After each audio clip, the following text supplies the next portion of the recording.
But you, the WBC, think that you better than everybody, don't you?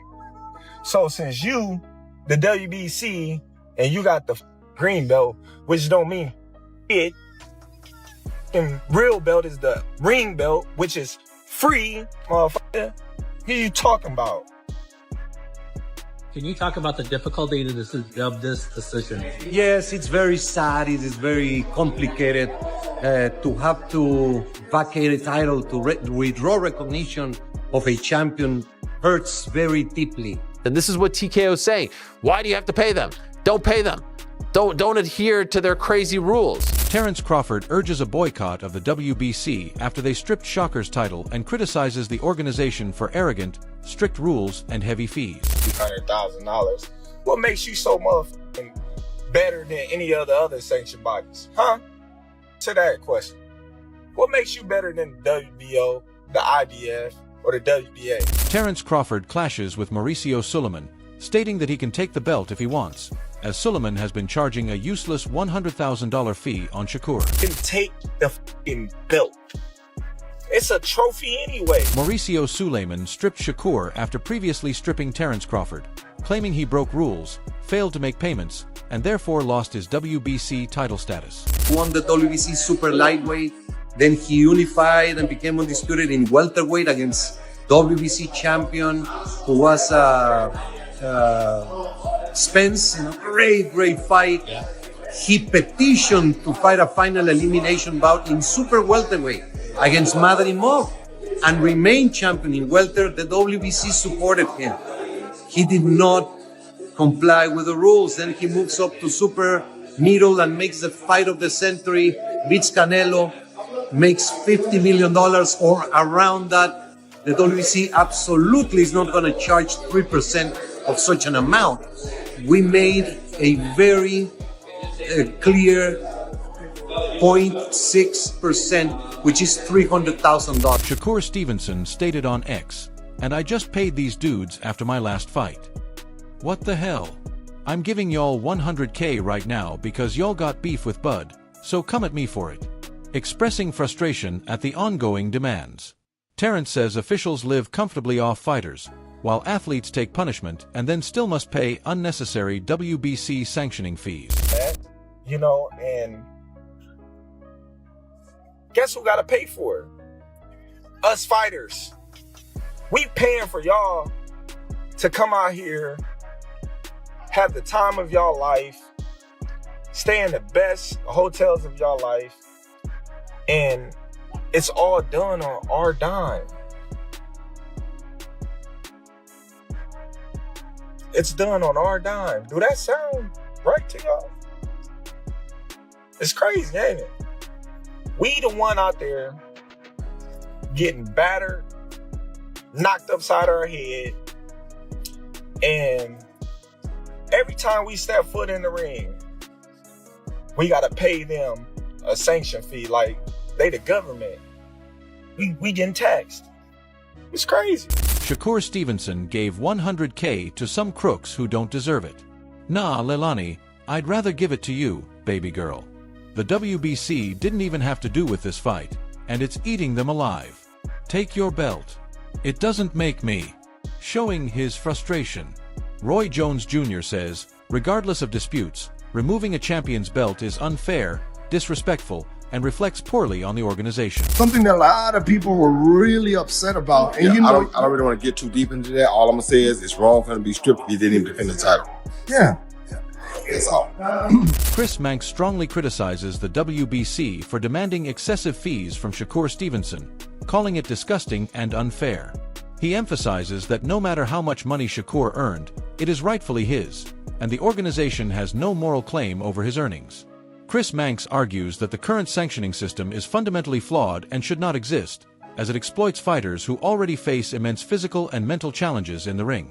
He points out that athletes endure punishment, take risks, and dedicate their lives to the sport, yet are burdened with unnecessary financial demands from governing bodies like the WBC. It's crooked and shady as you can possibly get. And for the WBC to do this now, when sanctioning bodies are under attack, when the sanctioning system is under attack, this is a glaring example about why maybe they shouldn't exist.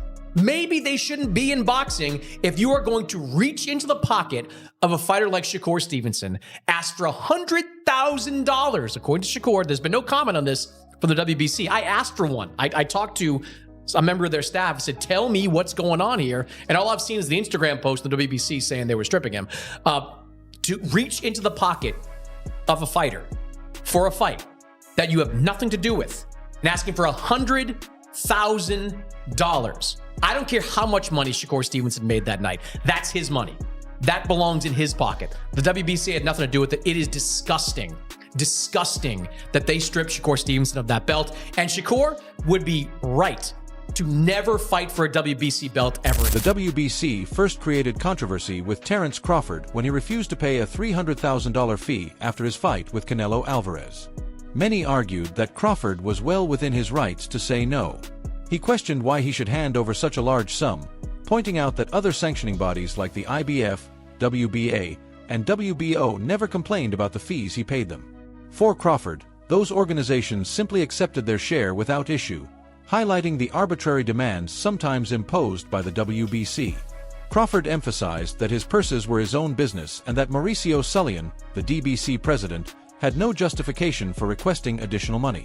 Even when Crawford offered the DBC the standard 3% of his earnings, they refused and demanded a higher 6%, far above what other organizations required. Analysts noted that apart from awarding the belt, sanctioning bodies often contribute little to the fight itself, making their high fees questionable.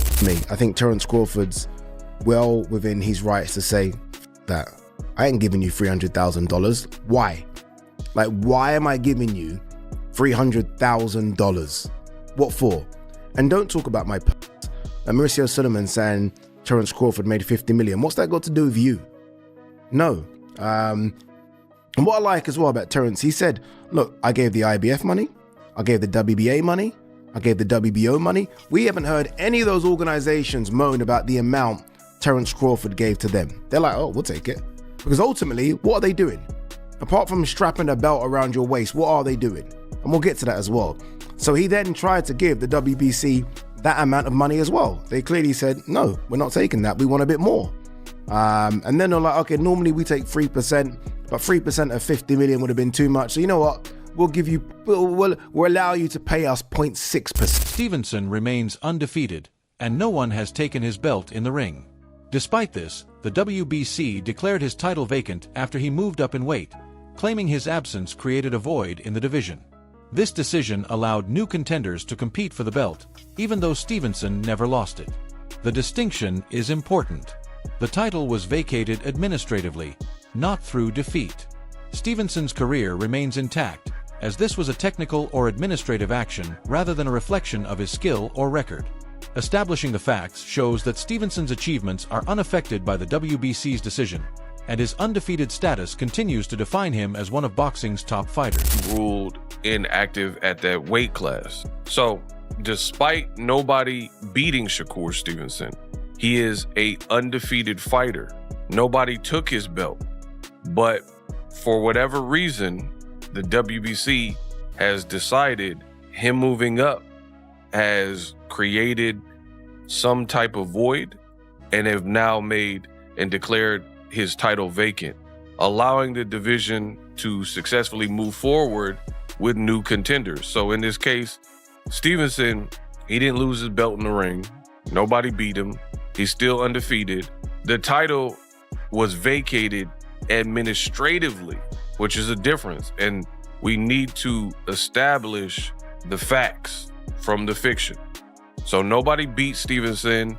It doesn't really hurt his career, his official box rec, and it says he's suspended by the commission indefinitely. So I'm not sure if he has some type of injury, but usually when it says indefinitely, they got to get clearance from a doctor to come back. And again, this could be possibly from his fight with Shakur Stevenson. So this is a developing story, and we'll see ultimately how it plays out, what the WBC officially decides to do in terms of who's next and what's next. So what are the facts? What does this mean? Shakur Stevenson was not stripped for any type of misconduct.